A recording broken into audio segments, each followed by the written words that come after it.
بو رایا گشتی یا جیهان را بردوام کرنه سیاست آقر کرنه یا سیستم هگمونیک یا جیهان دهرم دا به همو شوازان و پیلانان و پروژهان و شرطی ناتو ارمانجا جی گوهرتن دموگرافیک یا رجولاتان آوین تواهیه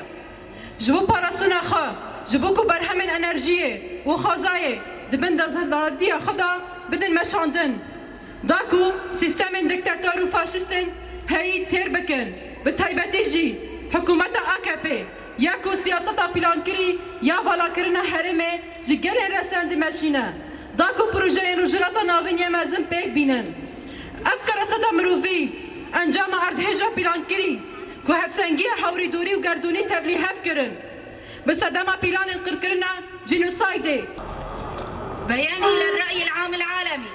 إن استمرار سياسة الهيمنة والإبادة التي يسيرها نظام الهيمنة العالمي في المنطقة بكافة أساليبه ومخططاته ومشاريعه السرية القذرة لحلف الناتو الذي يهدف إلى تغيير ديموغرافية منطقة الشرق الأوسط بأكمله خدمة لمصالحها والسيطرة على منابع وموارد الطاقة الطبيعية لتغذية أنظمتها الدكتاتورية والشوفينية والسلطوية وخاصة حكومة العدالة والتنمية التي تنفذ هذه السياسة الممنهجة على أرض الواقع ضد شعوب المنطقة لإفراغها من سكانها الأصليين وترسيخ مشروع الشرق الأوسط الكبير